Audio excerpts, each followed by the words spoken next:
안녕하십니까. 행복한 아침 이재용입니다. 안녕하세요. 정예인입니다. 네, 오늘은 수요일이고요. 아침 뉴스부터 챙겨볼 텐데 오늘도 코로나19 소식부터 전해드리도록 하겠습니다.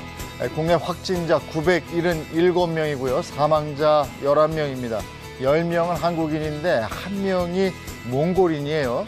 이 몽골인 사망자에 대해서 좀 더 알아보도록 하겠습니다. 명지병원에서 격리 치료 중이던 35세 몽골인 남성이고요. 어제 사망한 거고, 코로나19 관련해서 국내 11번째 사망자고 첫 번째 외국인 사례가 되겠습니다. 이 남성은 만성 간 질환과 말기 신부전증을 앓고 있었고요. 격리 치료 과정에서 2차례 심정지가 발생했다고 합니다. 병원 관계자는 사망 원인이 코로나19와 관련이 있는지 조사 중이라고 밝혔습니다. 코로나19 확산으로 마스크 품귀 현상이 더 심각해지고 있습니다. 이에 따라서 정부는 마스크 수출을 제한하고 의료용 마스크에 대해 생산 판매 신고제를 시행하기로 했습니다. 식약처에서는 마스크 및 손소독제 긴급 수급 조정 조치를 오늘 0시부터 시작해서 6월 30일까지 한시 시행한다, 이렇게 밝혔습니다. 오늘부터 마스크 판매업자의 수출은 원칙적으로 금지되고요. 생산업자도 당일 생산량의 10% 이내로 수출이 제한된다고 합니다. 지난 25일 항소심에서 징역 17년을 선고받은 이명박 전 대통령이 법정에서 다시 구속된 지 6일 만에 석방이 됐습니다. 이명박 전 대통령은 보석 취소 결정에 대해서 대법원에 재항고하면서 관련 법령에 따라 보석 취소의 집행정지도 이루어져야 한다고 주장했으며, 항소심 재판부는 이를 받아들인 건데, 다만 지난해 이 전 대통령의 보석을 허용했을 때와 마찬가지로 석방되더라도 서울 논현동 자택에만 머물도록 주거지를 제한하는 조건을 달았다는 겁니다. 이어서 날씨 소식 전해드립니다. 오늘 전국의 하늘 표정 대체로 구름이 많이 끼겠습니다.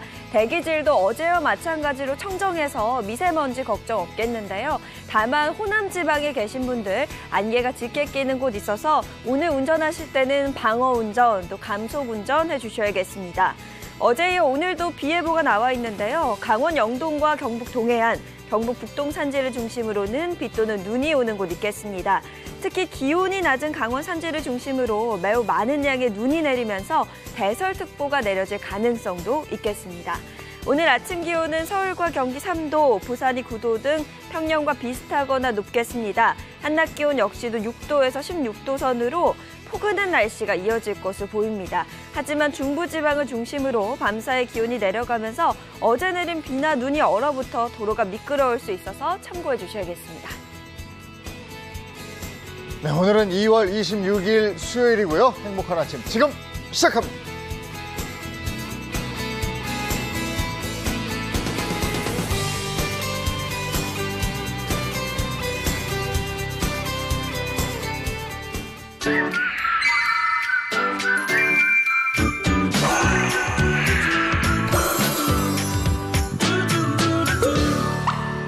네, 오늘은 한 주간의 핫한 연예 소식 그리고 스타들의 이야기를 준비해놨습니다. 네, 오늘 이야기 함께 해주실 홍종선 대중문화 전문기자, 최정아 연예 전문기자, 또 방송인 김수연 씨, 이인철 변호사 함께합니다. 어서 오세요. 네, 어서 오세요. 네. 네, 한 주간의 연예 소식부터 알려드리겠습니다. 첫 번째 소식은 어떤 겁니까? 네, 가요계 악동으로 불리던 DJ DOC 멤버 가수 이하늘 씨의 이혼 소식을 먼저 전하게 됐습니다. 이하늘 씨가 1년 4개월 만에 이혼을 했다라는 소식인데요.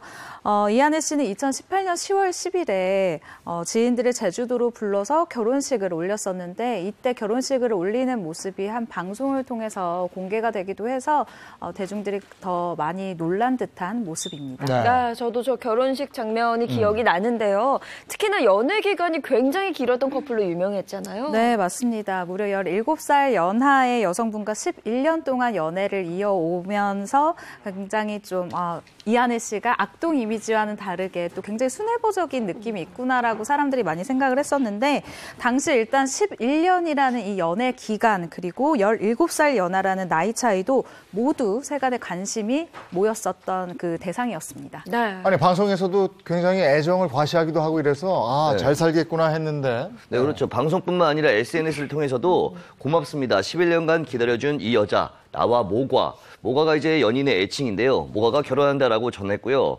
그리고 이한월 씨가 출연하는 예능 프로그램 제작진과의 인터뷰에서도 사건, 사고도 많고 힘들 때도 많았지만 그럴 때도 옆에 있어줬던 친구라며 애정을 드러내기도 했습니다. 결혼이라는 결정을 내리기까지 오래 기다리게 했지만 이제는 그 친구가 꽃길을 걸을 수 있게 꽃길을 열심히 만들겠다라고 밝히기도 했었죠. 예. 나 지금 얘기를 들어보기만 해도 정말 애정이 넘쳤던 걸 알 수가 있는데요. 이혼의 이유는 밝혀졌을까요? 일단 소속사를 통해서 이한월 씨가 입장을 냈는데 들어보세요. 이 두 사람이 신중한 고민 끝에 이혼을 결심했다. 그리고 원만한 합의를 거쳐서 이혼에 이르게 됐고 앞으로 서로를 응원하게 됐다라고 입장을 냈어요. 네. 근데 들어보면 이혼 사유는 없죠. 네, 사실 이게 밝히기가 쉽지 않죠. 하다 보니까 이거에 대해서 조금 뭐 여러 가지 추측이 나올 수 있고 그러다 보니까 소속사에서 어떤 섣부른 추측이라든가 허위사실 유포 이런 부분은 자제해달라고 부탁해왔습니다. 근데 네. 이거 보면서 네. 연애를 11년이나 했는데 어떻게 이혼할까 그렇게 궁금해하시잖아요. 맞아요. 네. 근데 저도 실제로 상담을 해보면 연애를 10년 동안 했는데 한 6개월 만에 이혼하는 부부도 있거든요. 그거를 보니까 이 연애와 결혼은 정말 다르구나 이런 생각이 좀 들었군요. 네, 안타까운 소식부터 전해드리게 됐고요.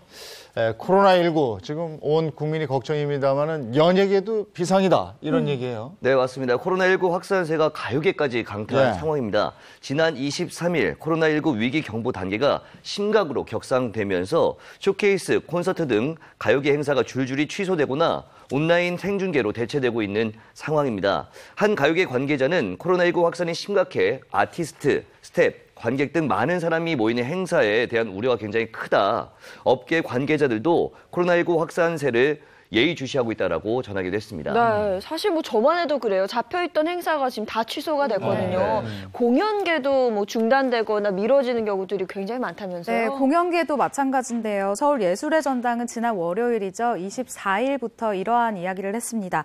일단 이번 한 주 동안은 모든 공연과 전시를 중단하겠다라고 얘기를 했고요. 또 대관 공연 같은 경우에는 본인들이 직접 이렇게 할 수가 없잖아요. 그렇기 때문에 취소를 권고할 방침이다라고 밝혔습니다.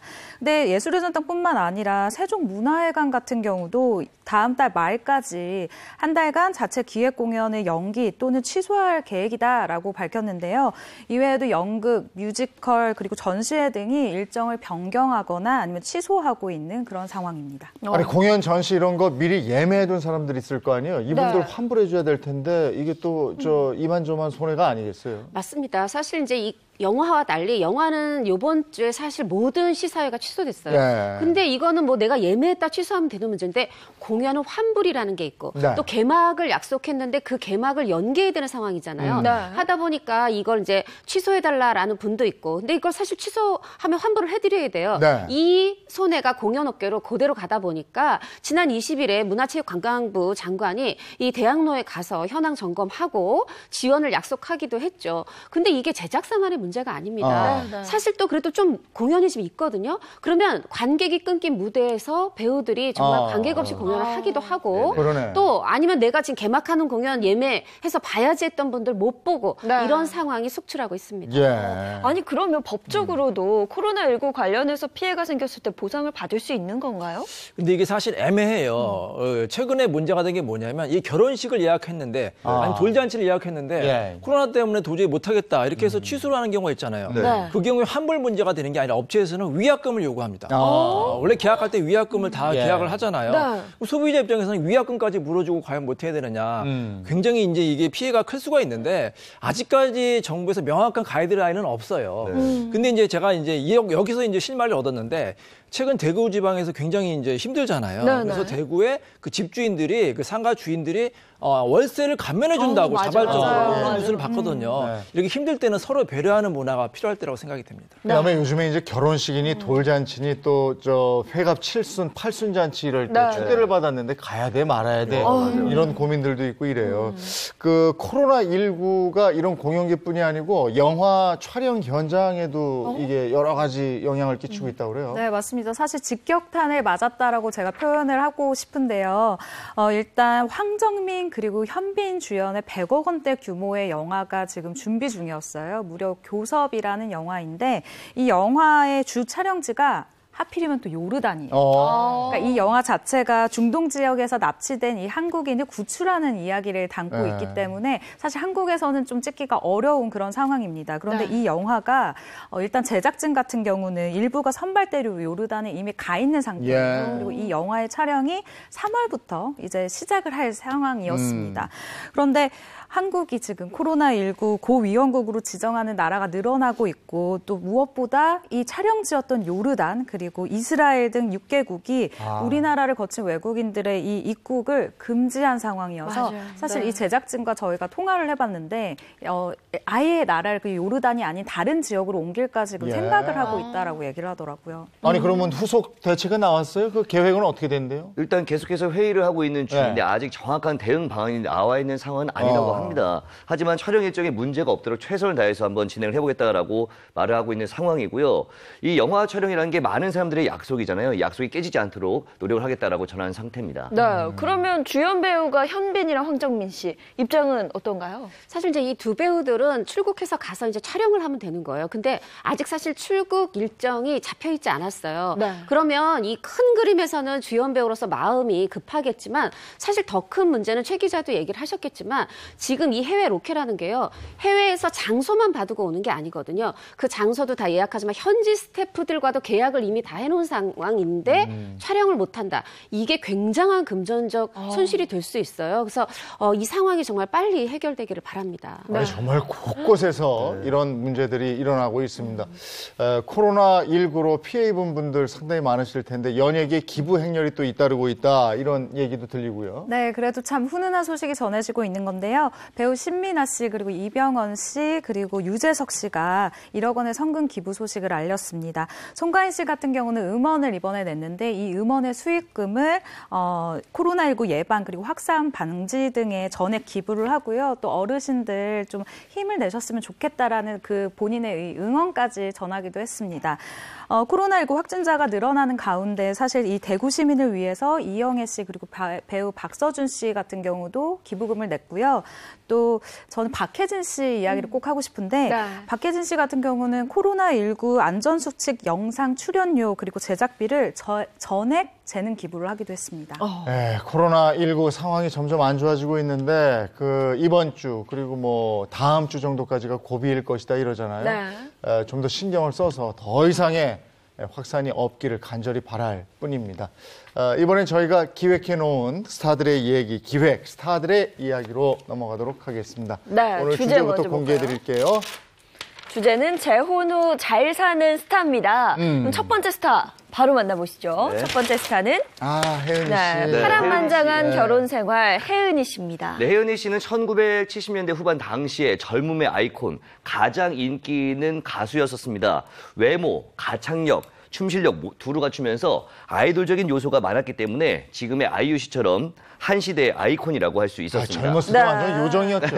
그 특유의 사랑스러움 네, 때문에 남녀노소 네. 정말 좋아했는데 뭐 신드롬을 일으킬 정도로 인기도 어마어마했었죠. 네, 이 노래 모르시는 분들 없을 거예요. 당신은 모르실 거야. 그럼. 이 노래는 진짜 제가 노래방 가서도 요즘도 부르는 네. 노래거든요. 근데 1975년 이 노래로 가요계 데뷔를 해서 폭발적인 가창력 그리고 웃으면 너무너무 사랑스러운 저 미소 그야말로 혜은이 신드롬을 일으켰습니다. 1977년도에는 2집 진짜 진짜 좋아해, 3집 당신만이 사랑해 이 모두 히트를 하면서 인기 정상에 오르게 되는데요.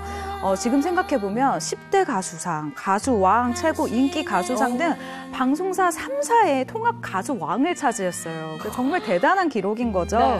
그리고 1집부터 14집까지 모든 타이틀곡이 1위를 차지할 정도였으니까 사실은 이 혜은이 씨 신드롬이라는 말이 오바가 아니다라는 생각도 들고요. 그리고 혜은이 씨가 그때 입었었던 패션까지도 굉장히 인기를 끌었었던 것을 보면은 지금의 아이유 씨 인기다라는 말이 틀린 말은 아닌 것 같아요. 더 했어요.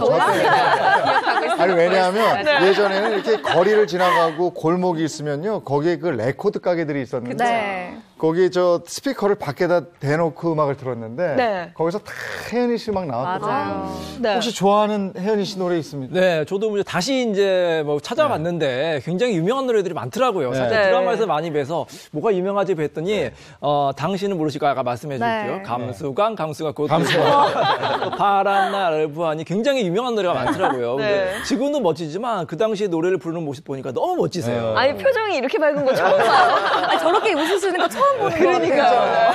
강물은 흘러갑니다. 아하. 근데 이게 저 혜은이 씨야말로 최초의 언니 부대를 이끈 가수 이렇게 돼 있잖아요. 맞아요. 이런 일이 있었는데 1979년에 전북 익산에 사는 한 소녀 팬이 혜은이 씨를 만나겠다고 무작정 상경을 해서 방송국 앞에서 한 달을 버팁니다. 그 끝에 만났죠. 한 달이요? 해프닝이 있었고요. 1978년 태평양 가요제 입상 후에 고 김자옥 씨와 함께 동남아 지역에서 화제가 되면서 최초의 한류 스타라고 볼 수가 있습니다. 그리고 잠시 아까 노래 부르셨지만 제3 한강교 이걸로 또 디스코 열풍을 또 일으킨 굉장한 가수라고 할 수 있습니다. 하 하면서 이렇게 딱 찔렀죠. 근데 이렇게 가수로서 한 시대를 풍미했고 정상의 자리에 올랐고 한 시대의 아이콘이 됐고 이랬는데 정작 가수 혜은이 씨는 가수할 생각이 없었다 이런 얘기를 했다면서요. 어떻게 보면 본인의 꿈이 아니라 아버지의 빚 때문에 가수 생활을 시작하게 됐어요. 물론 재능이 있었지만 이 아버님의 악극단 단장이었으니까 함께 곁에서 이제 무대를 좀 가까이 보는 그런 기회가 됐을 거고 그런데 이 많은 또 이 연예인분들의 부모님들 이 보증을 또 잘못 씁니다. 하면서 10대 때부터 무대에 섰고 심지어 고등학교 때는 나이를 속여가면서 밤무대 행사까지 하면서 돈을 버는 이제 그런 상황이 됐고요. 그러다가 데뷔를 하게 되는데 그게 1975년이었죠. 당신은 모르실 거야. 그런데 1977년이 혜은이 씨한테 상당히 중요해요. 이때 2집, 3집을 냈는데 연달아 히트를 했고 저도 이 초등학교 때 연말 가요제전 생각이 나는데 만약에 남녀 가수 10명을 뽑았는데 마지막 최고 가수왕 1위가 혜은이 씨였어요. 근데 그동안 그 전에도 그랬고 후에도 그랬고 거의 남자 가수가 많이 받거든요. 근데 혜은이 씨가 받았고 그때 굉장히 막 웃으면서 또 울면서 그랬던 모습이 기억에 생생한데요. 이때 돈도 많이 벌어서 아니 지금 20대 초반 아닙니까? 근데 아파트 대여 세출을 한꺼번에 살 만큼 굉장히 인기도 돈도 다 얻었다고 합니다. 야, 그럼 요즘 같으면 종부세 엄청 내는데. 세금 엄청 내죠. 근데 저는 말씀 중에 정말 깜짝 놀란 게 나이가 어린데 밤무대에 올랐다. 그게 7, 80년대이기 때문에 가능해. 지금은 뭐 철컹철컹. 아유, 큰일 나죠. 바로 청소년 보호법 위반에 따라서 그 업주가 처벌될 수도 있고 아예 가게문을 닫을 수도 있어요. 예전에는 그런 일이 많았잖아요. 지금은 절대 그런 일이 없어야 되겠고요. 근데 밤무대에서 이렇게 행사했다고 하니까 얼마나 고생을 했겠어요. 그 어린 나이에 또 험한 일인데 참 존경스럽습니다. 아니 근데 이렇게 집안의 어려움 때문에 가수가 됐다. 그럼 원래 혜은이 씨의 꿈은 뭐였을까요? 근데 원래 혜은이 씨는 발레리나가 꿈이었다고 하는데요. 그래요? 발레 훈련이 사실 굉장히 힘들어요. 동작도 어렵고 그거를 좀 몸이 약하다 보니까 소화하지 못해서 결국 그만두게 됐다고 합니다. 춤 사이가 그래서 그런지 예사롭지 않아. 뭐 이렇게 마구 흔드는 건 아닌데 살랑살랑. 살짝 몸이 굉장히 가벼워 보였거든요. 그런 동작들이 있었고. 지금 화면에 나오고 있죠. 동작이 과하진 않은데 이렇게 살짝 흔드는 게 그렇죠. 다르죠. 근데 저렇게 촌스럽다고 살짝 하죠? 흔들기 때문에 지금 봐도 촌스럽지 않은 것 같아요. 그리고 살짝 하는 게 더 힘들어요.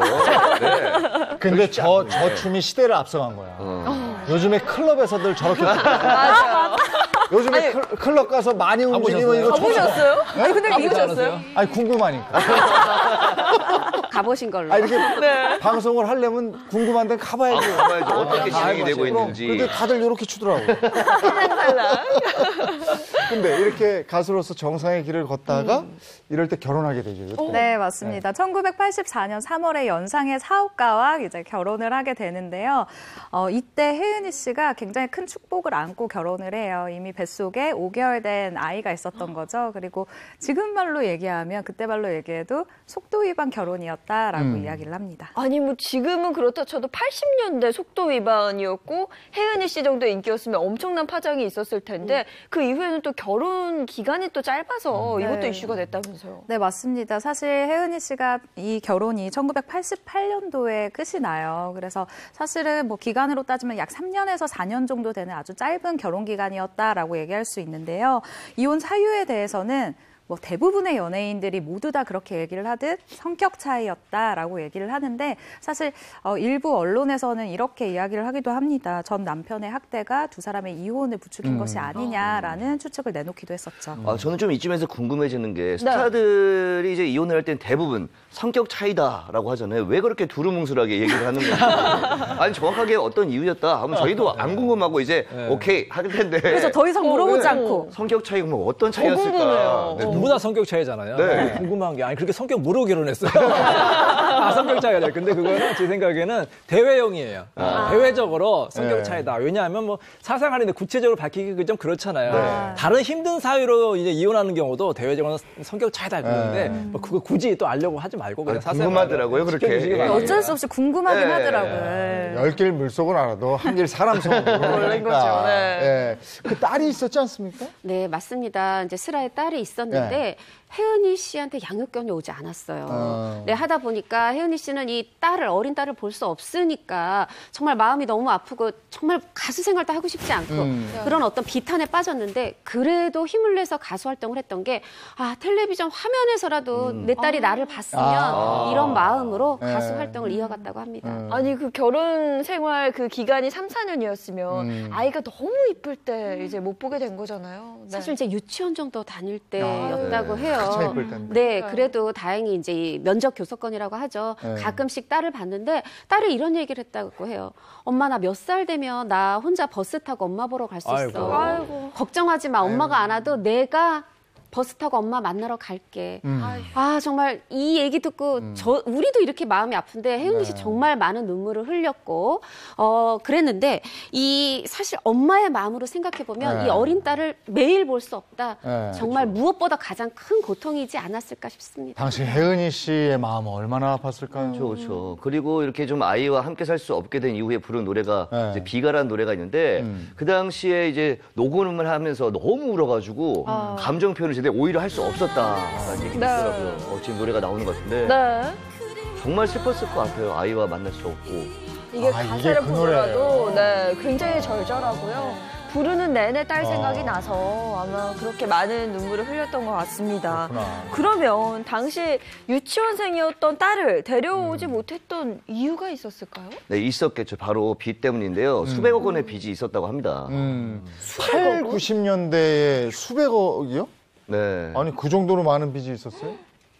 어떻게 이게 정확히 말하면 혜은이 씨의 빚이 아니라 재혼한 남편의 사업 실패로 얻어진 빚이었습니다. 그래서 저도 사실 수백원대, 억원대 빚이라는 게 발음도 안 될 정도로 사실 이게 오질 않죠. 상상이 안 되죠. 현실적으로 와닿지 않는 금액인데 일단 다들 아시겠지만 혜은이 씨 같은 경우에는 이렇게 아픔을 간직한 채 1990년 재혼을 하게 됩니다. 그리고 그 재혼의 상대가 바로 탤런트 김동현 씨였습니다. 아니 그럼 두 분이 처음에 어떻게 만나게 된 건지 그거부터 좀 짚어볼까요? 네, 일단 두 사람은 주말 드라마를 함께하면서 인연을 맺게 됐는데요.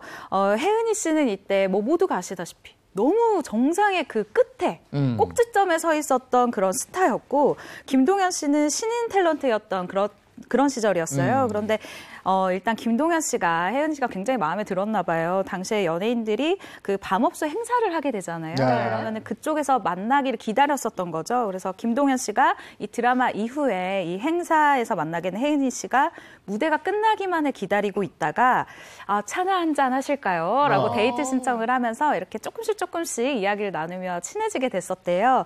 그런데 혜은이 씨 입장에서는 아무래도 이혼도 하고 아이도 있는 상태이기 때문에 이 만남이 굉장히 좀 조심스러울 수밖에 없죠. 하지만 김동현 씨가 굉장히 적극적으로 구애를 해서 두 사람의 만남이 이뤄지게 됐다고 합니다. 이게 두 사람의 결혼이 쉽지만도 않았었다면서요? 반대도 많았었다면서요? 그렇죠. 이제 김동현 씨 초혼이고 이제 혜은이 씨는 돌아온 싱글이에요. 요즘 같으면 이게 문제가 되지 않을 수 있겠지만 당시 그 보수적인 상황, 또 김동현 씨 누나들도 있었고 그래서 이 김동현 씨 집안에서 반대가 굉장히 심했다고 합니다. 네. 그런데 이 김동현 씨가 여기서 아니다. 남자 여자 사이에 무슨 이게 문제냐 하고 이제 어떻게 보면 블루도저처럼 밀어붙인 거예요.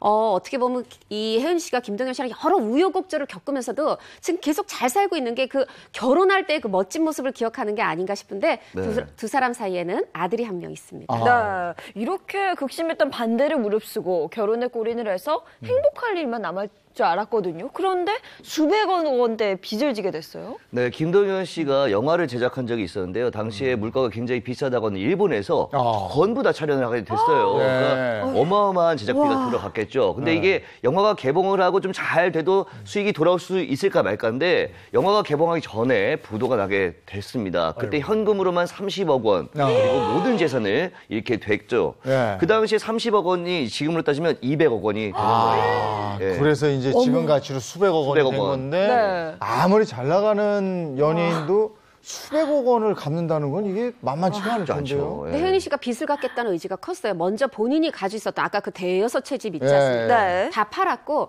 심지어 친정 어머니가 살던 집까지 팔아서 빚을 갚았는데 친정 어머니가 병석에 계셨어요. 그 어머니를 여관으로 모시면서까지 집을 예. 팔아서 빚을 갚았고요. 예. 굉장히 정말 고생을 했을 거라고 생각이 듭니다.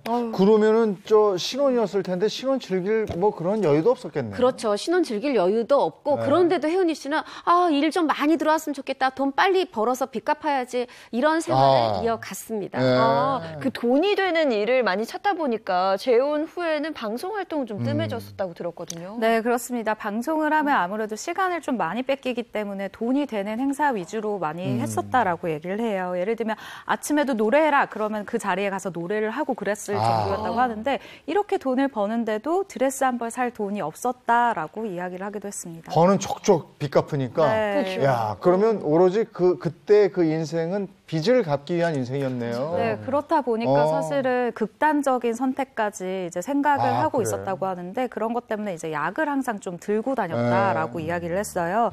당시에 일단 집이 다 뒤집어지고 뭐 그런 상황까지 갔을 때 얼마나 기분이 처참했겠냐라고 본인 스스로 이야기를 하는데 실제로 한국을 떠나서 도망을 간 적도 있대요. 예. 근데 막상 떠나 보니까 내가 있어야 할 곳은 이곳이다라는 생각이 들어서 또 열심히 일을 해서 그 빚을 결국 또 갚았다라고 합니다. 그러니까 혜은이 김동현 씨가 얼마나 그때 악착같이 빚을 갚았는지를 알겠어요. 네, 혜은이 씨는 남편을 보면서 우리 참 열심히 산다라는 생각을 했다고 해요. 우리가 살면서 열심히 하는 거 그거 이상 뭐가 중요한가라는 생각도 들었고 조금 재미있는 이야기도 하지만 이 빚이 줄어가는 그런 기쁨을 느끼기도 했다고 하더라고요. 네. 정말 뭐 사랑으로 너무 이 두 부부는 열심히 살아서 빚을 갚았지만 네. 저는 사실 이인철 변호사 궁금한 게 있어요. 네. 제가 결혼하면 네. 남편 빚을 굳이 제가 갚아줘야 됩니까? 그러니까. 이런 게 있어요, 법적으로. 저도 좀 네. 궁금하네요. 그래서 빚이 많으면 이제 이혼하는 경우도 있어요. 이혼하면 남남이니까 빚을 안 갚아도 된다. 근데 제가 알려드릴 텐데 이혼을 안 하셔도 네. 부부는 별산제거든요. 엄연히 남남이기 때문에 빚을 안 갚아도 됩니다. 네. 근데 혜은이님은 참 착한 것 같아요. 남편을 위해서 대신 갚아준 거예요. 법적으로 사실 갚을 필요도 없는데. 근데 제가 이제 팁을 하나 드리면 이렇게 부득이하게 자신이 감당할 수 없는 빚이 너무 많은 경우에는 네. 법원에 개인위생을 신청하거나 네. 개인 파산 면책을 신청하면 그 채무를 탕감을 해줘요. 감면해주기 때문에 그런 제도도 한번 이용해 보시기 바랍니다. 그러면 빚쟁이들, 그러니까 돈을 빌려준 사람들하고는 합의는 돼야 될까요? 개인회생 같은 경우 어느 정도 합의가 돼야 되는데 도저히 재산이 없어가지고 이 빚을 감당할 수 없다. 그러면 이 사람들 한번 기회를 줘야 되잖아요. 그래서 법원에서 한 번 정도는 기회를 주고 있습니다. 근데 이렇게 악착같이 빚을 갚으면서 살던 그 와중에 혜은이 씨가 좀 아팠다면서요? 맞습니다. 2004년이었는데 자궁에 물혹이 생겨서 자궁 적출을 하게 돼요. 여성으로서 이제 자궁을 잃고 어떻게 보면 여성으로서의 마음도 잃었겠지만 이게 그거보다 번아웃이 온 거예요. 생각해 보세요. 10대 때 아버지 빚을 갚기 시작했어요. 그러다가 지금 남편 빚을 갚고 있는데 이 혼자서 매니저 없이 본인이 운전했거든요. 네. 이 기름값이 없어서 아들 돼지 저금통 따서 이 기름 넣어가면서 그렇게 그래. 일을 하다가 결국은 그게 병을 키운 거였잖아요. 하다 보니까 그냥 수술하고 다시 일어난 게 아니라 대인기피증, 바깥에 나가지도 않고 전화기도 꺼놓고 심지어는 극단적 선택까지 생각하는 지경에 이르렀습니다. 그래도 그 힘든 시기를 버텨내고 또 한 번 일어설 수 있었던 건 가족의 힘이 가장 컸겠죠. 맞습니다. 그 가족 중에서도 김동현 씨인데요. 사실 두 사람이 뭐 아침에 일어나면은 나이 들어서도 모닝키스를 한다 할 만큼 정이 좋고 이 남편을 보면서 또 아들을 보면서 자식 있으면 또 엄마들이 힘내지 않습니까? 네, 네. 힘내서 계속 달려오고 있습니다. 김동현 씨는 평생 고맙고 미안하고 이러겠네요. 네, 실제로 이런 부분에 대한 마음을 하기도 했었는데 아내가 평생 나를 내조를 했다. 네. 이제는 내가 아내를 외조하겠다라고 하면서 아내에 대한 고마움을 나타내기도 했었어요. 근데 김동현 씨가 이렇게 사고만 친 건 아니었습니다. 아내에 대해서 좀 보답을 하기 위해서 굉장히 서프라이즈한 생각을 해내는데 아내의 잃어버린 이 세월을 내가 찾아주고 싶다라는 생각을 했대요. 그래서 이 생각한 방법이 혜은이 씨가 전 남편과 이혼하면서 떨어졌었던 그 딸이 있잖아요. 선혜기요. 그 딸을 데려오기로 했거든요. 어떻게 됐어요? 데려왔나요? 네, 결국 그 김동현 씨는 혜은이 씨와 딸의 재회를 선물을 했습니다. 결국 그 자리를 만들어낸 건데 어떻게든 방법을 만들어내서 딸을 이제 혜은이 씨 앞에 데리고 오려고 굉장히 무던히 노력을 했었대요. 그리고 김동현 씨는 혜은이가 이 딸과 굉장히 잘 지내는 모습 그리고 친구처럼 지내는 모습을 보면 마음이 굉장히 좋다라고 이야기를 하기도 하고요. 또 결국 뭐 오래 걸리긴 했지만 돌아 만나기는 했지만 결국 딸과 다시 생활을 할 수 있게 되었다고 합니다. 얼마나 기쁘겠습니까? 사실 이 부부가 힘든 시기를 이겨내면서 사랑으로 더 단단해졌던 것 같아요. 그렇죠. 부부간에 믿고 기다리는 것이 가장 중요하다고 혜은이 씨가 생각을 하고 말을 하고 있는데요. 배우자를 믿으며 긍정적인 생각, 긍정적인 말을 하는 것이 좋다. 서로 믿어주고 세월이 가게 기다리는 것만큼 중요한 것이 없다라고 얘기를 했습니다. 요즘 혜은이 씨 근황은 어떻습니까? 라디오도 출연하고 사실 이제 지난 5월부터 거의 계속 콘서트를 해요. 예. 5월에는 어린이날 있죠. 가정의 달 콘서트하고 6월부터는 전국 돌면서 지역 콘서트하고 또 연말에는 연말 콘서트하고 혜은이 씨 보시고 싶으면 콘서트 기다리십시오. 바쁘게 사시는 거 보니까 너무 보기 좋고요. 요즘에는 버는 족족 빚이 아니고 이제 쌓이는 거죠? 이젠 쌓여야죠. 네. 그렇게 바쁘게 일하시면서 저희 행복한 아침도 한번 나와주셨으면 좋겠는데. 네. 욕심나고. 두 번째 스타 한번 보겠습니다. 두 번째 스타는요. 재혼 후 잘 살고 있는 박철 씨입니다. 비밀 결혼을 했어요. 궁금한데, 박철 씨. 네, 어떤 이야기인가요? MBC의 FD로 일하던 1991년에 캠퍼스 드라마 굉장히 인기 있었던 우리들의 천국에서 단역으로 박철 씨가 출연했는데요. 그때 PD의 눈에 띄면서 주인공 친구 역할을 맡아가면서 이제 인지도를 쌓기 시작을 했습니다. 이후 의리 있고 잘생긴 남자 주인공 역할을 꿰차면서 키가 크시거든요. 키 크고 잘생긴 청춘 스타의 대명사가 되기도 했습니다. 박철 씨가 1996년 드라마에 같이 출연한 배우와 결혼을 했었죠. 저 때 큰 화제였어요. 네. 성남 선녀의 결혼 뭐 이래가지고 화제가 됐었죠. 네, 맞습니다. 박철 씨와 결혼한 분은 바로 배우 옥소리 씨였습니다.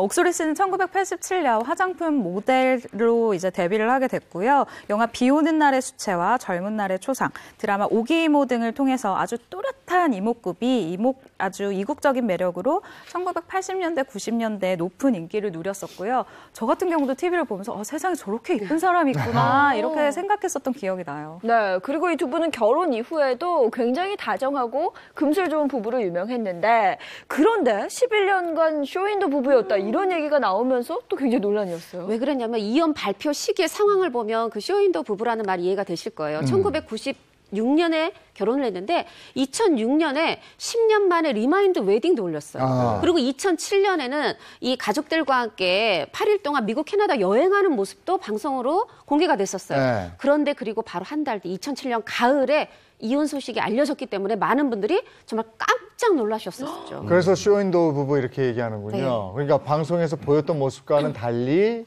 그 내면에는 불화가 이미 진행되고 있었다 이렇게 보는 겁니다. 네, 사실 정확한데요. 게다가 11년 쇼윈도 부부 생활을 청산하는 이 과정도 정말 파란만장했습니다. 지난 2007년이죠. 남편인 박철 씨가 옥소리 씨에게 먼저 소송을 제기하게 됩니다. 네. 그리고 박철 씨는 이혼, 재산 분할 소송과는 별개로 또 다른 소송을 진행하게 되죠. 또 다른 소송이라면은 당연히 남은 게 이제 양육권. 그 부분. 네. 그것 때문에 그런 거겠죠. 네, 사실 그 부분을 예상하시는 분들이 많을 텐데 이때 기억하시는 분들 정말 깜짝 놀라셨을 거예요. 바로 부인 옥소리 씨의 간통죄에 인한 형사 고소였습니다. 그 간통죄가 지금은 없어졌지만 그때는 있었던 상황인 그렇죠. 거죠? 간통죄가 헌법재판소에서 위헌 결정 때문에 2015년에 폐지가 됐는데 당시는 2007년에 남아 있었어요. 그때도 이제 네네. 간통죄 피의자라는 이제 목소리가 있었지만 그때는 유지가 됐었거든요. 그래서 실제로 옥소리 씨가 이제 집행유예 판결을 받았습니다. 옥소리 씨가 그때 그 연하에 내연남이 있다 이렇게 해서 고소가 된 거였죠? 맞습니다. 이제 박철 씨가 어떤 호텔에서 네. 주방장으로 일하는 셰프를 내연남으로 지목을 했었어요.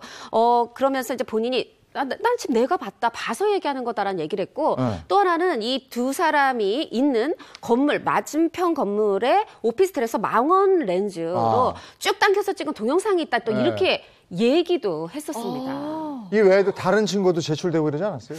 이 동영상 증거인지 본인이 말은 했지만 뭐 그 당시에 또 그 뒤에 변호사가 어떤 옥소리 씨, 박철 씨 다 연예인이기 때문에 이 부분을 제출하진 않았다 이렇게 얘기한 부분도 있는데 확실한 거는 일단 그 두 사람이 뭐 주고받았다는 메시지도 증거로 제출을 했고 또 하나는 이 내연남에게 2,600만 원짜리 오토바이 사줬다 이런 영수증을 제시하기도 했습니다. 그 증거도 증거지만 또 다른 타인의 증거도 있었다면서요? 네, 당시 옥소리 씨의 20년작의 지인 모델분이 있었는데요. 그분이 자신은 옥소리의 간통 알리바이용 친구였다라는 충격적인 말을 하면서 굉장히 논란이 됐었습니다. 옥소리 씨는 요리사와 2007년 4월부터 내연 관계였으며 옥소리 씨가 남편 박철에 대해 우리 엄마에게도 잘하고 여자 문제도 없고 이혼할 구실이 없다라는 말을 한 적이 있어서 두 사람의 이혼 문제가 있다면 이것은 옥소리 씨와 관련되어 있는 그 남자의 어떤 영향이다라고 생각을 했다고 합니다. 자, 그러면 이 정도의 증언까지 나왔으면 그럼 옥소리 씨도 내연남을 인정했나요? 아닙니다. 아니에요. 아니에요? 절반은 맞고 절반은 틀리다라고 얘기를 해야 될 것 같은데 이 사건 정말 반전의 반전을 거듭하는데요. 옥소리 씨는 내연남의 존재는 일단 인정을 했어요. 그런데 이 사건의 상대가 아까 얘기한 그 요리사가 아니라 파페라 가수다. 그래?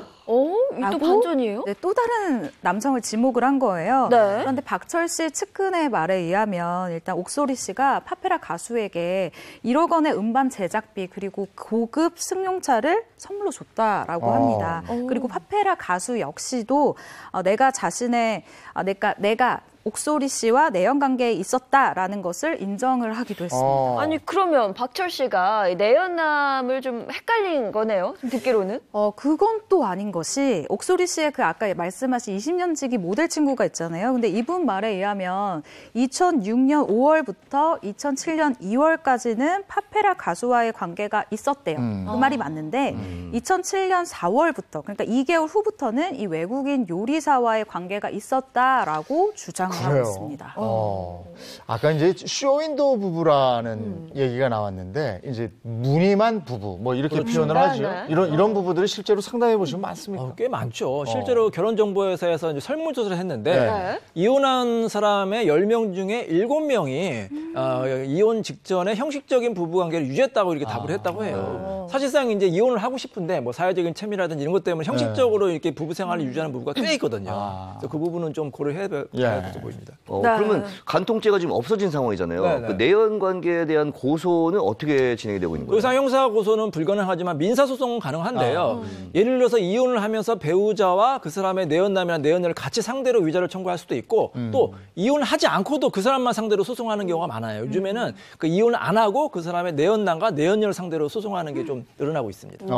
옥소리 씨는 어쨌든 그 두 명과의 관계 중 한 부분만 인정을 한 거네요. 그렇죠. 2명 중 1명만 인정을 했는데 하여튼 세간에서 보면은 뭐 2명의 남자와 외도한 아주 굉장히 충격적 사건 아닙니까? 마치 결혼이 파탄된 모든 이유가 옥소리 씨한테만 있었던 그렇게 알려진 상황이었는데 그래서 바로 옥소리 씨가 기자회견을 자처했어요. 기자회견을 열어서 뭐라고 했냐면 아니 아이를 낳고도 우리 부부는 대화가 없어서 난 우울증에 걸렸었고 이 11년간 굉장히 나는 이제 우리 부부 관계가 소원했다. 이름만 부부였다 하면서 어떻게 보면 내밀한 부분까지 자신의 억울함, 결혼 생활의 아픔을 호소하기도 했습니다. 아내로서 굉장히 외롭고 힘들었다라는 얘기인데 네. 사실 이 말이 진실이라면 네. 그러면 그 전에 미혼 요구를 할 수 있었지 않았나요? 옥소리 씨가 실제로 이혼을 요구를 했고요. 그에 대해서 박철 씨는 차라리 바람을 펴라라고 얘기를 했다고 해요.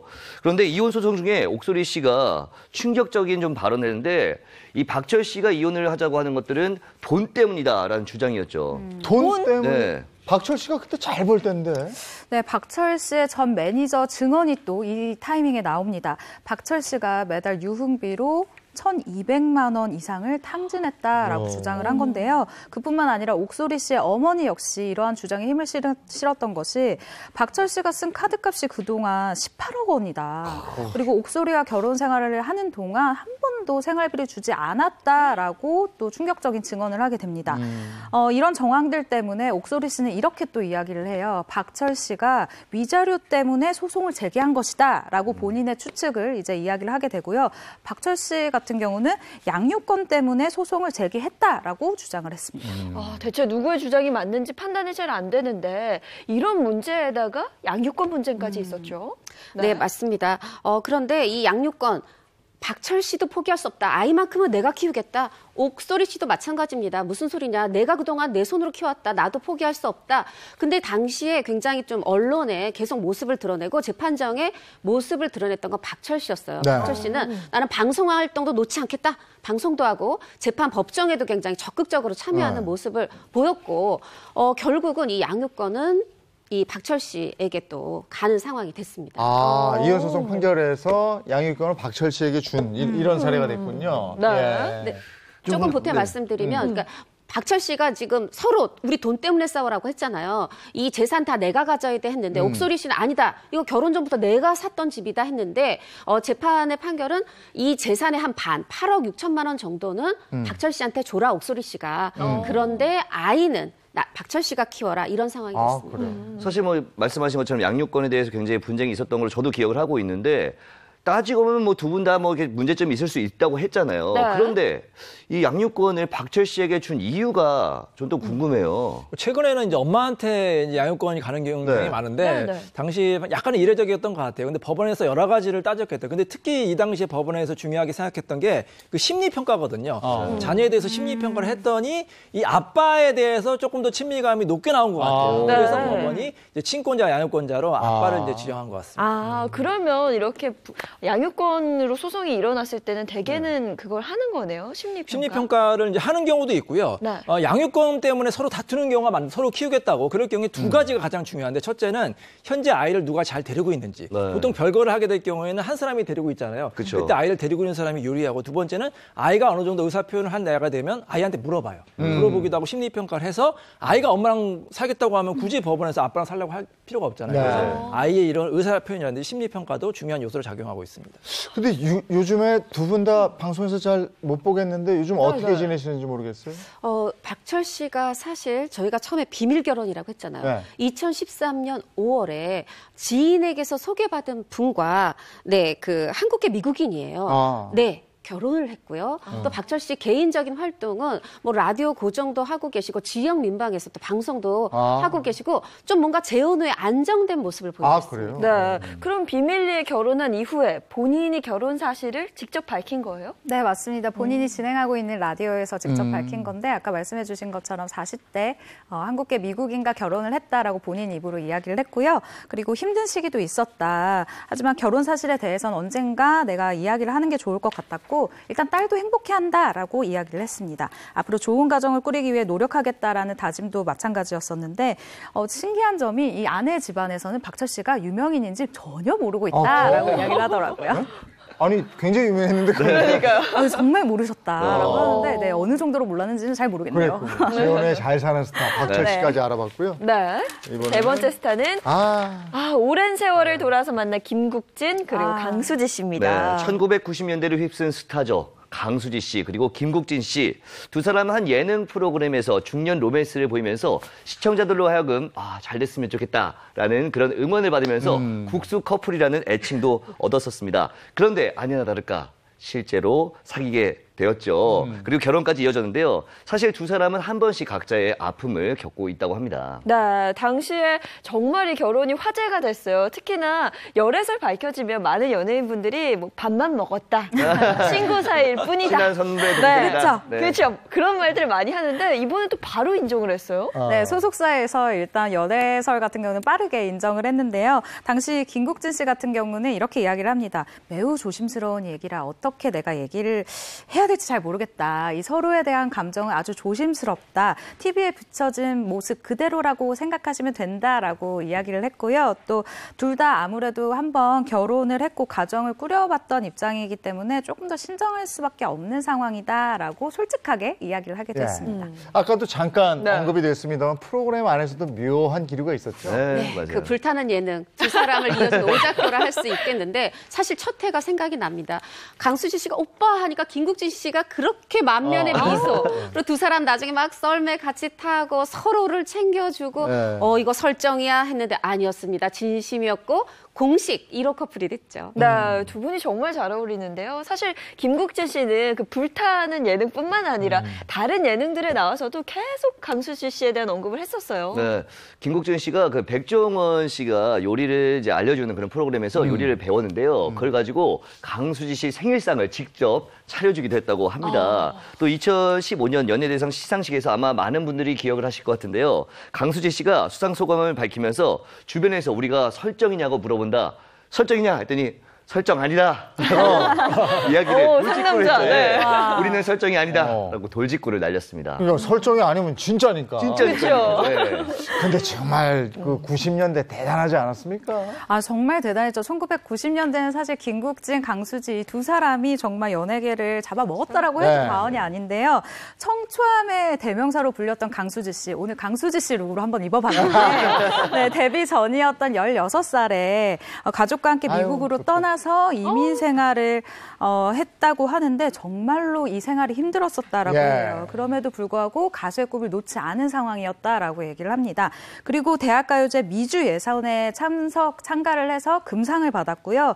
그곳에서 제작자 송승환 씨를 만나서 그 청순한 이미지 그리고 특유의 그 굉장히 하늘하늘한 이미지와 명곡으로 수많은 남성 팬들의 사랑을 받게 됐습니다. 네, 지금 뭐 화면에 나오고 있지만 정말 강수지 씨 같은 경우는 순정 만화를 찍고 네. 그대로 튀어나온 듯한 그 청초한 매력이 있잖아요. 네. 그 연예인들은 또 이렇게 호감하는 사람도 있고 비호감인 경우도 있는데 네. 강수지 씨는 싫어하는 사람이 없었어요. 네. 모든 남자들이 네. 정말로 저 여성은 보호해줘야겠다. 보호 네. 본능을 일으키는 그런 스타였고요. 당시에 또 책받침을 다 하나씩 가져가죠. 아, 남자들 맞아요. 다 하나씩 가지고 다녔던 정말 유명한 책받침 스타였죠. 네. 저기 저 90년대에는 우리나라 가수나 배우들이 책받침 공주로 등장을 했고요. 네. 80년대에는 단연 외국 소모즈, 원더우먼, 소피 바르소. 티비캐츠, 티비케이츠. 예. 브룩 시리즈. 그렇죠. 심은하 씨 책받침이 그렇게 인기였어요. 심은하 씨. 예. 그리고 또 이 강수지 씨 하면 역시 보랏빛 향기 아니겠습니까? 이 노래 정말 공전의 히트를 기록했죠. 네. 사실 이 노래 작곡한 사람, 강수지 씨를 알아본 사람 윤상 씨인데 가수였지만 아주 작곡가로 더 잘 나가게 돼요. 흩어진 나날들, 시간 네. 속의 향기. 다 윤상 씨, 강수지 씨 서로 시너지 효과 내면서 달려갔는데 사실 그때 생각해보면 걸어다니는 인형이었잖아요. 아유, 그렇죠. 네, 대한민국의 마음을 다 훔쳤는데 그중에서 김국진 씨도 그때 이미 마음을 빼앗겼었다. 지금 뭐 이인철 변호사나 뭐 아니면 이재용 아나운서 행복해하는 거 보니까 네, 당시 얼마나 인기였는지 알 수 있었습니다. 그리고 사실 1990년대를 대표하는 가수가 강수지 씨였다면 개그맨은 김국진 씨였어요. 아, 그럼요. 어마어마했죠. 김국진 씨 정말 그 작은 체구의 오밀조밀한 외모, 그렇게 센스 있는 입담, 그리고 그 특유의 그 유행어들, 이런 모든 것들이 당시의 여자 팬들의 마음을 사로잡기 아주 충분했는데요. 1991년 제1회 KBS 대학 개그제로 데뷔한 김국진 씨는 동기 개그맨들도 아주 쟁쟁합니다. 유재석, 남희석, 김용만, 박수홍 씨 가운데서도 가장 먼저 두각을 나타낸 스타였는데요. KBS 코미디 대상에서 신인상을 수상하며 시청자들의 눈도장을 찍기도 했습니다. 사실 저처럼 이렇게 김국진 씨의 전성기를 기억하시는 분들이라면 지금의 유재석 씨의 인기보다 더 더 아, 강력했다라고 대단했죠. 네, 더 강력했다라고 얘기를 네. 할 수 있는데 정말 김국진 씨 정도가 지금의 유재석 씨에 네. 비교할 수 있을 만한 그 정도 인기였다. 대단하죠. 네, 라고 얘기할 수 있을 것 같아요. 아니 근데 그 대단할 때 갑자기 미국 같지 않았나요? 네, 그때 미국으로 떠났던 게 너무가 인기가 많아서 네. 생긴 해프닝이었습니다. 감자골 사태였는데요. 김국진 씨 그리고 아까 말씀하셨던 김용만 씨, 박수홍 씨, 김수용 씨가 개그팀 감자골의 이 팀을 이루고 있었는데 네. 방송사와의 문제에서 보이콧을 좀 선언했는데 오해를 번지면서 오히려 방송 출연 정지, 연예인협회에서 영구 제명을 당해서 유학길에 올랐던 그런 일이 있었습니다. 근데 반전은 그 유학길에 갔다가 돌아왔을 때 1995년에 돌아와서 네. 여보세요? 이거. 방송지 마라 말이야. 이런 거. 똑같으신데요. 네. 나 소화 다 됐어요. 네. 이런 유행을 내면서 굉장히 더 많은 인기를 얻었죠. 똑같네. 엄청 좋아했습니다. 맞아요. 여보세요? 연습을 한번 더 많이 해보세요. 하셨네요. 여보세요? 아니 이런 유행은 막 따라하고 그랬잖아요. 엄청 따라했죠. 따라했죠. 네. 당시 얼마나 인기가 많았냐면 CF를 100편 이상을 찍었다고. 아, 그래요? 일주일에 1억 원씩 벌었다는 그런 말도 있어요. 네. 유명했던 게 국진이 빵 있잖아요. 네. 하루에 60만 개가 판매됐다. 이야. 제가 그 국진이빵 세대인데 그때 스티커 엄청 모았어요. 저도 그 세대인데 네. 스티커가 제 책상 위에 진짜 빼곡했어요. 그 그렇죠. 빵은 안 먹고 스티커만 모았잖아요. 맞아요. 아니, 근데 빵도 맛있었어요. 빵도 맛있었고 근데 네. 이게 보면 CF도 하고 방송도 하고 뭐 지금 제과 뭐 빵까지 가면 이거 네. 독과점 아닌가요? 부럽네요. 이거 유재석 씨도 독과점인가요? 네. 법적으로는 문제가 없는- 법적으로는 문제가 없고 네. 다만 인기가 많아야지 계속 나올 수가 있잖아요. 요즘에 네. 좀 뜸한 게 아쉬운데 요즘에도 좀 많이 나왔으면 좋겠습니다. 네. 요즘에도 저 방송 활동을 계속 하고 있으니까. 네. 그런데 그때 당시에는 김국진 씨 섭외하려고 PD들이 막 줄을 서고 막 이랬다는 얘기가 있어요. 집 앞에서 일주일은 기다려야 네. 얼굴이라도 볼 수 있었다. 이런 얘기가 있었고 그거 실제입니다. 일주일씩 진을 치고 1월 1일이 되면 12월 31일까지의 스케줄이 야. 이미 다 차 있는 거예요. 그 정도로 인기인데 사실 지금 이제 우리가 이 했던 유행어들이 다 CF잖아요. 네. CF성 말들. 네. 1999년에 갤럽에서 설문조사를 합니다. 네. 올해가 아니라 건국 이래 최고의 인기 연예인은 누구냐? 우리가 마음속에 있었던 거는 1980년대를 아주 사로잡았던 조용필 씨였었는데 네. 제치고 1위에 김국진 씨 걸렸어요. 건국 이래 최고 인기 그러면 연예인. 20세기 마지막 최고 스타로 김국진 씨였네. 그렇죠. 1999년 9년이었어요. 밀레니엄을 앞두고 그러네. 설문을 했던 거죠. 아, 네. 정말 그 정도로 최정상에 위치했던 김국진 씨 그리고 강수지 씨였는데요. 그러다 갑자기 슬럼프가 찾아왔어요. 네, 강수지 씨의 경우에는 이 이름 때문에 굉장히 또 많은 놀림을 당했었어요. 강수지라고 하면 너무 너무 예쁘잖아요. 예쁘죠. 근데 네. 그 당시에 무슨 소문이 돌았냐면 강수지의 본명이 조문래, 조춘자다. 근데 예뻐 보이려고 강수지라는 이름을 쓴다라는 소문이 막 돌기 시작한 거예요. 네. 근데 사실은 이게 정말 루머였어요. 강수지 씨가 오죽 답답했으면 내 이름은 닦을 수의 지의 지. 제 본명이 맞습니다라고 직접 밝히기도 했었는데요. 근데 사실 지금도 저희 어머니 또래에서는 강수지 본명 조문란이야라고 네. 얘기하시는 분들이 종종 있어요. 너무나 억울해요. 어때요? 그리고 두 번째로 또 스트레스를 받았었던 것이 지금처럼 한류가 이렇게 대세가 아니던 시절에 일본에 데뷔를 했었는데 이때 인기를 많이 얻지 못하고 드리는 노력에 비해서 사실 너무 힘이 들었었던 거예요. 그래서 스트레스도 너무 많이 받고 원형 탈모까지 올 정도로 네, 굉장히 그런 고충을 네, 겪었다고 힘든 해요. 시기에 또 인생에서 또 겪지 않아도 될 아픔인 이혼까지 하면서 더 많은 고통을 좀 느끼면서 힘들었던 걸로 기억을 하고 있어요. 맞아. 2001년에 결혼했는데 불과 한 3, 4년 만에 2005년에 이혼을 하게 돼요. 그런데다가 사실 이혼 전에 이런 소동도 있었어요. 강수지 결혼했는데 집에서 가출했다. 그러니까 사실 이혼 전에 좀 냉각기 가지면서 별거에 들어가지 않습니까? 네. 그게 좀 와전이 되면서 가출 소동에 이은 이혼 발표까지, 이혼까지 이렇게 쭉 이어지는 상황이 됐습니다. 네, 굉장히 이혼 때문에 떠들썩했고 뿐만 아니라 김국진 씨도 이혼의 아픔을 한번 겪었죠. 네, 그렇죠. 김국진 씨는 알려진 대로 배우 이윤성 씨와 2002년에 결혼하고 10개월 만에 파경 소식을 이제 소문이 점점 돌기 시작했었는데 3개월 가까이 사실 두 사람이 이미 별거를 하고 있었던 시기였어요. 그런데 생각해보면 두 사람의 실질적 결혼 기간은 뭐 9에서 10개월 정도밖에 되지 않은 상황이죠. 그럼에도 불구하고 김국진 씨는 전 부인과 헤어질 때 약 4억 원 정도의 아파트를 전처에게 넘기기로 결정을 했었습니다. 보통 이제 이혼하기 전에 별거를 하잖아요. 그 이유가 있나요? 이혼 전 단계 3단계가 있는데 네. 첫째는 부부가 대화가 단절되면서 각방을 쓰고요. 두 번째는 별거를 결심합니다. 별거를 결심하면서 왕래가 줄어들고 세 번째로 이제 별거 하니까 혼자 지내기가 더 편하거든요. 그쵸. 그래서 이혼을 결심하는 이 전 단계 3단계가 있어요. 네, 그리고 이 부부 같은 경우는 결혼 10개월 만에, 그러니까 1년도 안 돼서 이혼을 했을 때는 위자료가 있었어요. 위자료도 나올 수 있습니다. 그 기간 동안 혹시 상대방이 잘못했을 경우 위자료 청구할 수도 있고 또 그 기간 중에 재산이 생겼으면 재산 분할도 청구할 수가 있습니다. 근데 김국진 씨는 그때 이혼으로 인해서 대인 기피증까지 생겼다 이렇게 들었거든요. 네, 이혼을 했는데 이 아내도 이제 배우였지만 아내하고 좀 더 굉장히 다른 행보를 갔어요. 뭐냐면 내가 웃음을 드려야 되는 개그맨인데 나는 대중 앞에 서기 힘들다 하면서 거의 칩거 상태. 집 안에서 바깥으로 잘 나가지 않았고 그러다가 이제 좀 시작한 게 골프였어요. 그러면서 굉장히 골프 잘 치신다고 하는데 프로골퍼 여러 번 도전했지만 또 실패했고 그래서 사업을 했는데 또 골프 관련 사업을 했어요. 근데 이것도 잘 안 되고 이러면서 아주 오랜 동안 우리가 TV에서 김국진 씨 모습을 볼 수 없었죠.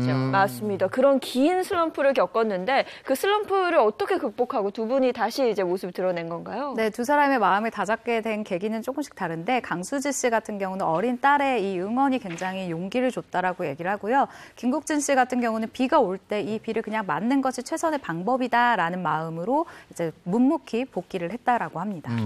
이게 행보가 만만치가 않아요. 그죠? 예. 그러면서 명언을 또 남겼다고. 네, 그때 당시에 이제 실패를 해도 어떻게 실패하냐가 중요하다. 성공은 실패를 안 하는 게 아니라 실패를 딛고 일어서는 것이다라는 명언을 남겼죠. 그렇게 각자 롤러코스터 인생을 살다가 만나서 결혼을 하게 돼요. 만나서 결혼하기까지 무려 26년이거든요. 네. 1992년이었는데 나중에 얘기했죠. 조심스럽게. 사실 그때 두 사람 다 호감이 있었던 거예요. 근데 돌고 돌아서 이제 결혼을 하게 됐는데 처음 만났던 시절을 이렇게 김국진 씨가 회상을 해요. 김용만 씨랑 이렇게 공교월에서 있는데 보라색 코트를 입은 여성이 탁 지나가는데 두 사람 다 넋을 놓고 봤대요. 사람이 아니다 이거. 거의 요정 같았고 네, 인형 같았을 겁니다. 그 두 사람이 다시 만나서 2016년에 이제 공식 연인 이번에는 빠르게 인정했죠. 그리고 2018년 5월에는 이제 조촐하게 두 가족 모여서 저녁 식사를 하고 혼인 신고를 하고 두 사람의 새 출발을 알렸습니다. 국수 커플 팬이었거든요.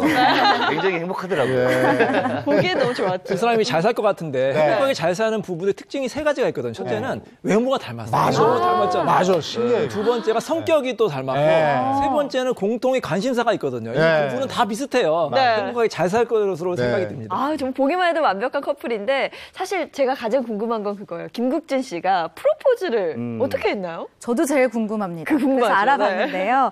김국진 씨에게 프로포즈를 받았냐라는 이 질문에 강수지 씨는 뭐가 프로포즈인지 잘 모르겠다라고 아리송한 대답을 해요. 둘 다 생일 외에는 잘 챙기지 않는 성격이다. 우리는 만나면서 그냥 자연스럽게 결혼이라는 걸 생각을 했다라고 아주 덤덤하게 이야기를 하는데요. 프로포즈를 안 하면 사실 평생 구박 받습니다. 아시잖아요. 네. 그래서 주변에서 오히려 굉장히 김국진 씨를 걱정을 했는데 강수지 씨가 굉장히 좀 뭐랄까 현명한 대답을 한 것 같아요. 김국진 씨가 맨날 편지에 그런 말들을 써준다. 프로포즈를 따로 받아야 하는 건지는 잘 모르겠다라면서 앞으로 편지를 100통을 더 써준다고 이야기를 했다라면서 부러움을 사기도 했습니다. 편지 100통 로맨티스트네요. 부럽네요. 네, 저는 사실 그 방송에서 김국진 씨의 그 절절한 사랑 고백 몇 번이나 돌려봤거든요. 저도 그렇고 아마 저희 방송을 보는 많은 분들이 기억하고 계실 것 같은데 강물을 바람 강가에서 사랑해 20년 만에 이 말을 해서 미안해. 울었어요. 너무 멋있고 많은 분들의 눈물을 막 자아내면서도 기쁘기도 하고 이게 모르는 이 감동이 대단했습니다. 정말 그거 보면 남편들은 힘들어. 두 분의 근황은 어떻게 됩니까? 네, 두 사람 다 각자 방송 활동을 하면서 함께 예능 프로그램에도 출연을 할 계획이고요. 강수지 씨 같은 경우는 개인 방송을 통해서 자신의 일상을 알리고 있으니까요. 네, 궁금하신 분들은 들어가서 보시면 될 것 같습니다. 그렇군요. 재혼 후 잘 살고 있는 스타들에 대해서 저희가 집중 분석해서 알아봤습니다. 고맙습니다. 고맙습니다.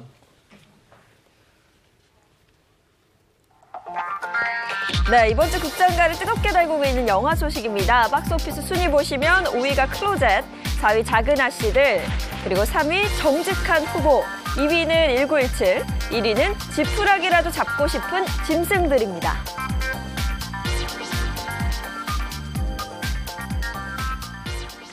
네, 오늘 문학의 소식 전해줄 배우 김서지 씨입니다. 어서 오세요. 어서 오세요. 안녕하세요. 네.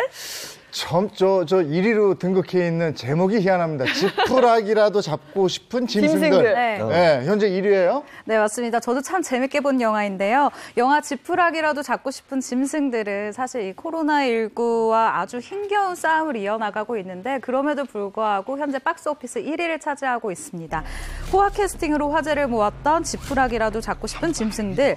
무려 전도연, 정우성, 배성우, 윤여정, 정만식, 그래도 진경, 신현빈, 정가랑까지 아주 개성이 독특한 8인의 캐릭터를 담았을 뿐만 아니라 배우들이 펼친 환상의 애드리브들이 굉장히 또 기억에 남는 영화예요.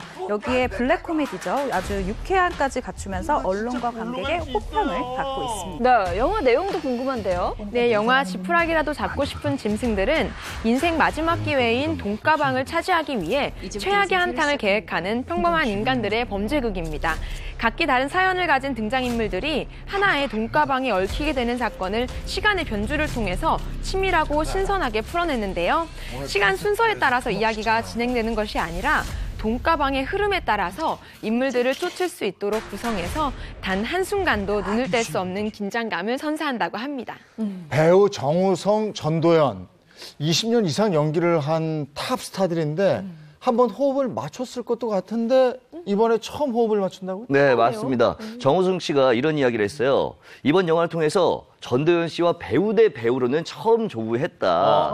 두 사람 모두 사실 한국 영화의 발전을 이끈 주역들이잖아요. 네. 그런데 만날 수 있는 기회가 좀 없었고 이번 만남이 성사되면서 굉장히 화제를 모으고 있습니다.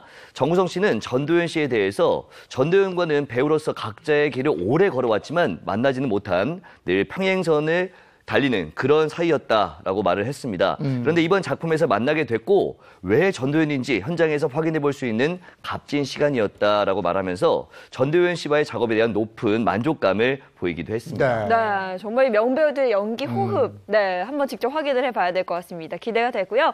다음 영화는 1917, 이게 기생충하고 아카데미 시상식에서 굉장히 많이 언급이 됐었어요. 네, 우리나라의 경쟁작이다라고 얘기를 해도 과언이 아닌데요. 이 영화는 올해 아카데미상에 무려 10개 부분의 후보에 올랐었던 아주 막강한 영화였습니다. 기생충의 가장 강력한 경쟁작으로 손꼽히기도 했었는데요. 일단 아카데미 자체가 전쟁 영화를 그동안 굉장히 좀 선호해 왔었고 또 그 백인 아무래도 뭐 오스카 소 화이트라는 말이 나올 정도로 굉장히 그 백인 영화에 좀 많은 점수를 주기도 했었어요. 그렇기 때문에 사실 한국의 영화 관계자들조차도 아무래도 기생충보다 이 영화가 작품상을 받지 않을까라고 예상하는 분들이 많았는데요. 결국 작품상, 감독상은 우리 기생충이 받게 됐지만 촬영상, 시각효과상, 음향 믹싱상 등 상관왕을 차지한 이 영화 역시도 굉장히 훌륭한 영화다라고 이야기를 할 수가 있죠. 저도 영상이 뛰어나다 이런 얘기는 들었는데 이게 어떤 전쟁 영화입니까? 네, 영화 1917은 독일군의 함정에 빠진 아군을 구하기 위해서 적진을 뚫고 전쟁터 한복판을 달려가는 두 영국 병사가 하루 동안 겪는 사투를 그린 영화로 1차 세계대전에 참전한 병사들의 이야기를 고스란히 담았다고 합니다. 압도적인 몰입감과 현장감을 선사하며 국내 극장가를 점령한 1917은 전 세계에 이어서 국내에까지 신드롬을 일으키며 최고의 작품성을 인정받고 있는 중입니다. 네, 듣기로는 관객들의 마음을 울린 3가지 포인트가 있다면서요? 네, 제가 그 3가지 포인트 준비해 봤습니다. 첫 번째가 품속에 든 가족 사진입니다. 전쟁 때문에 헤어진 가족들을 그리워하는 장면들이 관객의 마음을 울리면서 감동을 선사하고 있고요. 네. 이제 두 번째가 가슴을 울리는 노래입니다. 전쟁 영화다 보니까 끊이지 않는 총성 그리고 위협적인 폭발음 굉장히 정신없고 힘들게 만들 수 있는 그런 상황인데 이런 전쟁터에서 고요하게 울려 퍼지는 노래 역시 영화 속의 감동 포인트라고 할 수 있습니다. 마지막이 스코필드의 전력 질주입니다. 의미 없는 전쟁을 계속하던 이들과 달리 병사들을 살리기 위해 다른 방향으로 달리는 스코필드의 질주 이게 관객들에게 뜨거운 여운을 전하고 있다고 합니다. 네. 자, 저런 멋진 영화들이 있는데 영화계도 코로나19의 영향을 많이 받고 있다고 들었거든요. 네, 맞습니다. 다른 문화 공연, 앞서 가요계도 말씀을 드렸지만 이 영화계도 예외일 수는 없습니다. 영화 이 한국식 신작들이 지금 개봉을 앞두고 있었는데 지금 다 일정을 미룬 상태고요. 또 영화 기생충이 오는 26일에 흑백판을 개봉할 예정이었지만 코로나19 확산 우려를 인식해서 개봉일을 전격 연기한 상태라고 합니다. 네, 뭐 개봉일도 연기가 된 상황이고요. 뿐만 아니라 홍보 행사 일정도 좀 미뤄지면서 제작사나 투자자 등의 손해가 잇따르고 있다면서요? 네, 사실상 영화계 전반이 마비가 왔다라고 저는 이야기하고 싶은데요. 영화의 경우 이 프로모션에 따른 차질에 아무래도 좀 금전적인 손해가 날 수밖에 없고 또 극장 같은 경우도 마찬가지예요. 이 영화들이 개봉일이 연이어서 미뤄지고 있기 때문에 운영 정량까지도 굉장히 또 고민을 해야 되는 상황이 된 거죠. 26일 개봉 예정이었던 일단 사냥의 시간 같은 경우는 개봉일을 연기하고 언론시사회, 무대, 극장 인사 등 모든 행사 그리고 상영 등을 일단 취소를 했습니다. 그리고 다음 달 5일 개봉 예정이었던 결백 같은 경우도 언론 배급 시사회, 언론 시사회 그리고 저희도 이제 배우들과 인터뷰를 잡았었는데 이 인터뷰들이 다 취소가 된 상황이에요. 개봉일까지도 정해지지 않았고요. 극장 관객 진짜 많이 줄었네요. 네, 영화진흥위원회 영화관 입장권 통합 전상망에 따르면요. 지난 주말 이틀 동안 영화관을 찾은 총 전체 관객 수는 47만 4천여 명으로 직전 주말 관객 수인 120만 9천여 명의 절반 이하로 감소했다고 합니다. 아유, 영향을 안 끼치는 데가 없습니까? 없습니다. 코로나19가. 예, 고맙습니다. 오늘 영화계 소식 전해주셨습니다. 고맙습니다. 오늘 연예 공연 소식 전하면서 또 한 번 느꼈어요. 코로나19의 영향이 안 미치는 곳이 없습니다. 네, 그렇습니다. 지금 굉장히 어려운 상황인데요. 모두가 힘을 합쳐서 이 위기를 잘 극복을 해 나갔으면 좋겠습니다. 저희는 내일 아침 8시 더욱 알찬 소식으로 돌아오겠습니다. 이렇게 어려운 상황임에도 불구하고 행복한 아침, 행복한 하루였으면 좋겠습니다. 고맙습니다. 고맙습니다.